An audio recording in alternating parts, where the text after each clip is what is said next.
show was absolutely awesome, and it was just, you know, so slick. The only issue was we had a number of injuries. Even before the show, we had a big crash and lost one of our guys with a broken collarbone. And then during it, we lost someone with a broken wrist, Steve McCann, during the show. And then Robbie Adelberg, who you can see in the background, had a terrible crash and a ruler backflip, probably the most dangerous trick in the sport. And he went basically head first into a metal ramp, and that was a shocking accident. So we don't have the full report yet. We know he's broken some ribs. We think he may have some neck damage, and it looks like he could have some head trauma as well. You know what? The nature of the game when it goes with BMX and motocross is the fact that people get injured. And you know what? It sucks, man. And, you know, fourth show in, I just happened to break my wrist, you know, and I really am. I'm bummed about it. But you know what? The show must go on, and I'll hopefully be with it when I'm better again. And if you can see, he's probably been drinking last night because he's pretty pissed off. It's turning violent. It's time to get out of here before he gets kicked in the nuts. Coming to Australia, one of Jim's biggest tricks that he was to perform in the show is the front flip on a motorcycle. Jim tried it at X Games, broke his back. You got it! You got it!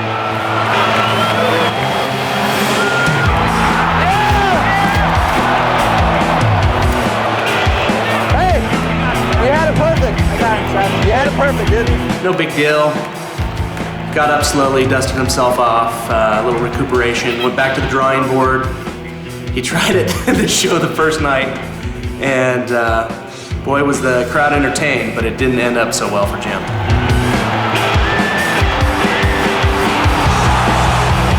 I went off the ramp, went and hit my front brake, and I'm like, kind of opened my eyes, and I see the ceiling, and it's not moving. I'm like, that's supposed to go past pretty soon.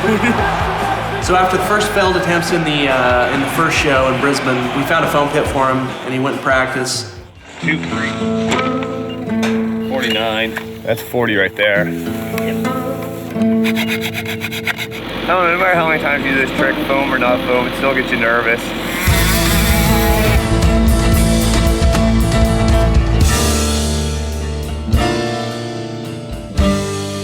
I don't know if I'm staying on the gas longer, I just can't sort it out. I got like jumping normal. Yeah. Wow.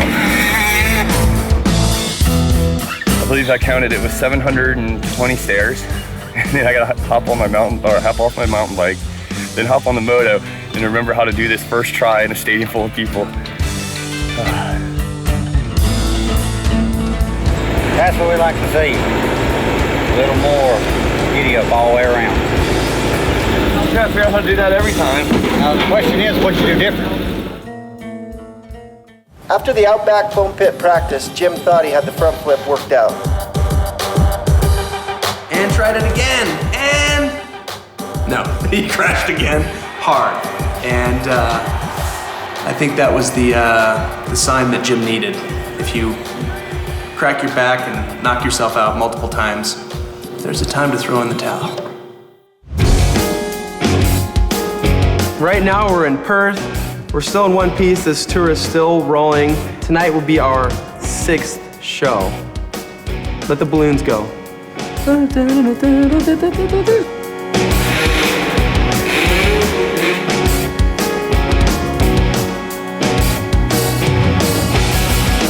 this is Nitro with Travis and our guys. They're not satisfied. It's not about the money. It's not about all that stuff. It's just about progressing and doing something better than the night before.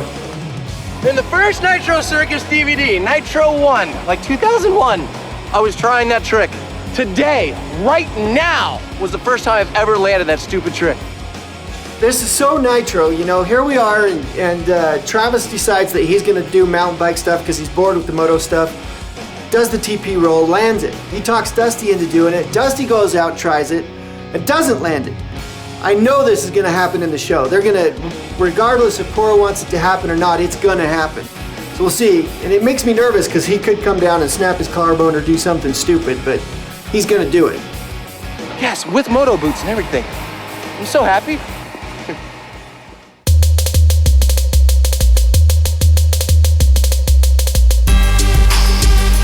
We're partying for Dusty's 40th It's my 13th and a half birthday today. Soda. So me and Lindsay are doing a Sprite and Skittles party for everyone. Yay! All right, we're out here, Western Australia, getting ready for our big show in Perth, and we have Hummers, we have race Hummers, we got motorcycles. Some guys just showed up with some Suzukis. About to ask if I can ride those. Should be a lot of fun.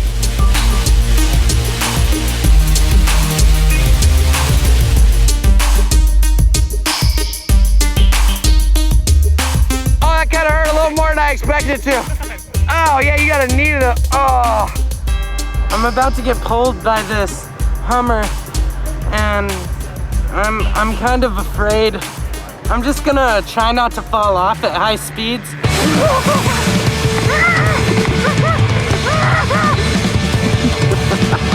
Look, Kathy.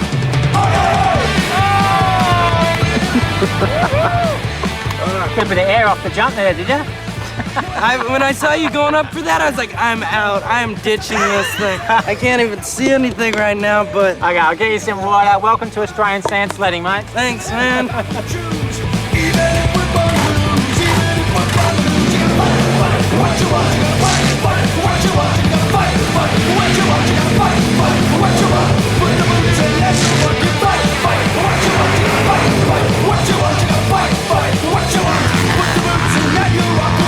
Let me steal your vibe!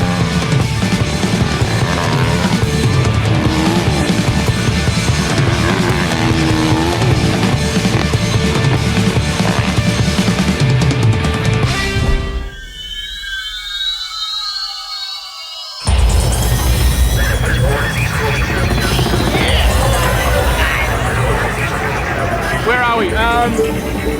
We're in Perth. I have to ride it on my arm because I always forget and I say the wrong town and people throw bottles at me. So we're in Perth, one night only, full house, 15,000 people. Good, everyone's pumped up. It's going to be a fun one, and the crowd is going to be loud. You could say that the Western Australians are probably the most passionate of action sports fans in the world. Passionate is one way of putting it. We've had riots basically every time we've come here.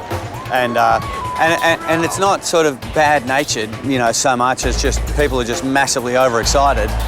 Travis has gone into the crowd at every other venue. He's not allowed to go into the crowd here in Perth because it'd be suicide. We got two security fences here.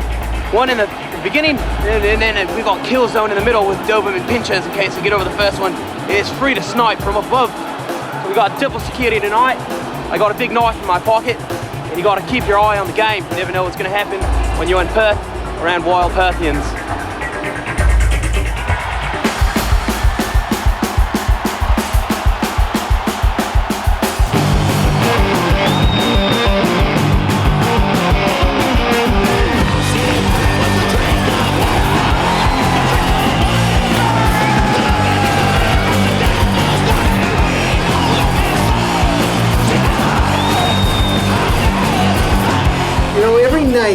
Those trikes, there's just, you don't know what's going to happen with them. Sometimes you over-rotate, you under-rotate. Regardless, you don't walk away fine. It just eats you up.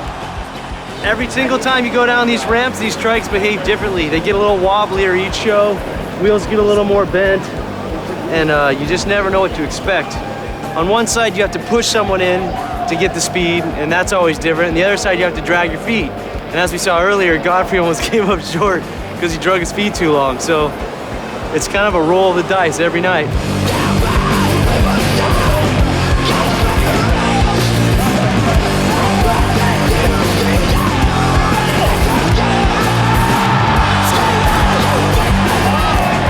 That was the stick, buddy. So close! Godfrey just came up to me now, and he wants to throw one of his nephews off the ramp. They just flew in from the States, a 24-hour flight. The kid's only 16. He's never actually seen the ramp, never even done it before.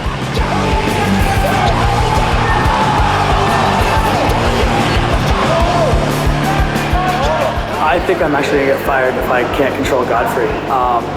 The good thing is that the crowd actually loved the crash, and he's not dead, so.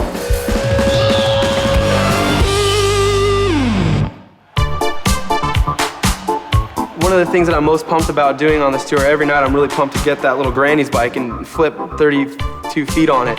Like, they don't know I'm gonna flip it, and as soon as I go upside down on the bike with baskets and tassels, everybody gets really excited and screams, and I'm laughing before I even land. That's a cool part of this tour, is that like we can do crazy stuff, but we can also do like comedic stuff and funny stuff, and it still gets the same reactions.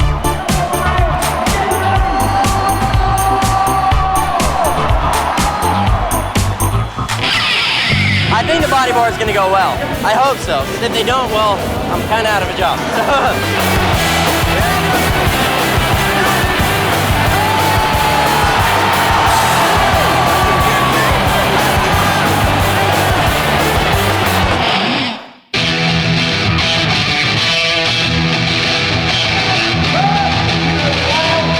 I just found out that Wheelz is going to try a double backflip, and don't you think 1's enough? He's in a wheelchair, for God's sakes. 2 is a little too much, I think.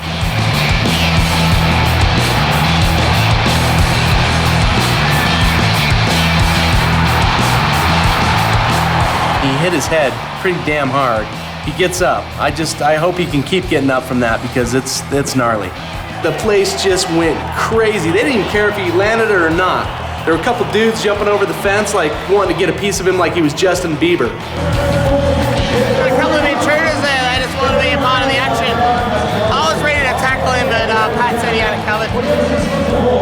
Rowdy. Hopefully we get another 4,000 people over the fence at the end of the show. Perth are known for that.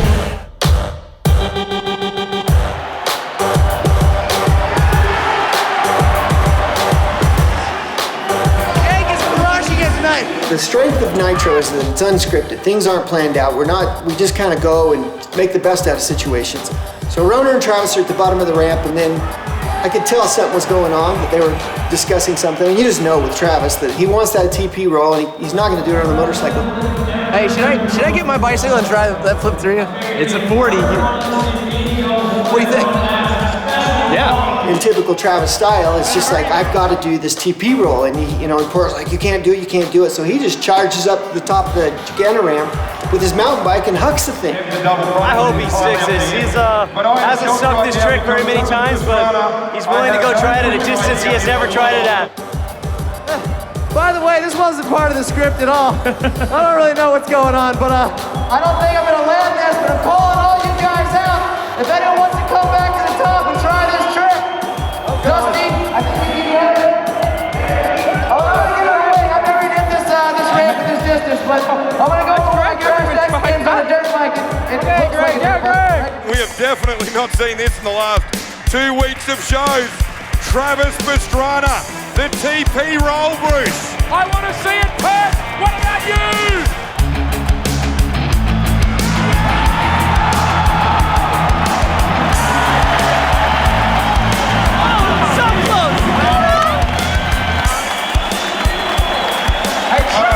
Travis, I'm going to call you out. Travis Pastrana, get to the top of the Giganna ramp and do it again. I want to see that landed. Go with the hump.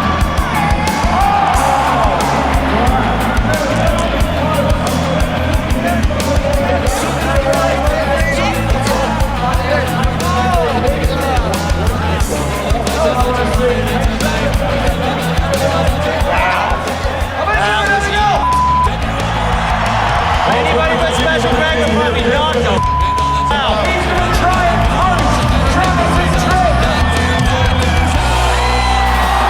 That's how Trav doesn't even practice, he just shows up. That's right, there is one other person. I think he's got it. Grab a little rear brake, stick it in place, be perfect.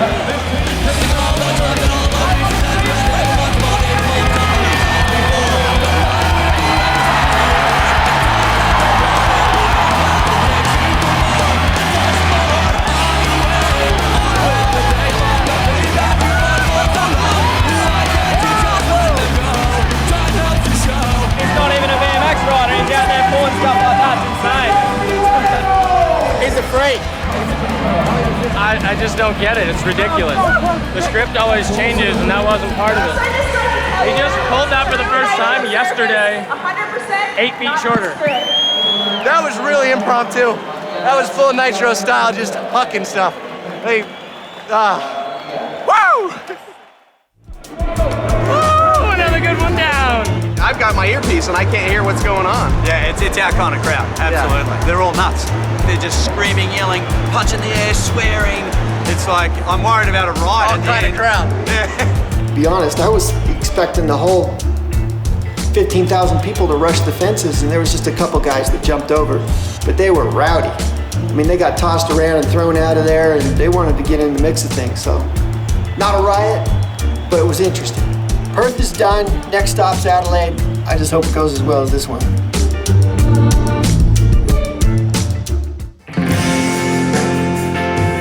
The respect that Travis has on set with all these athletes is absolute and unequivocal.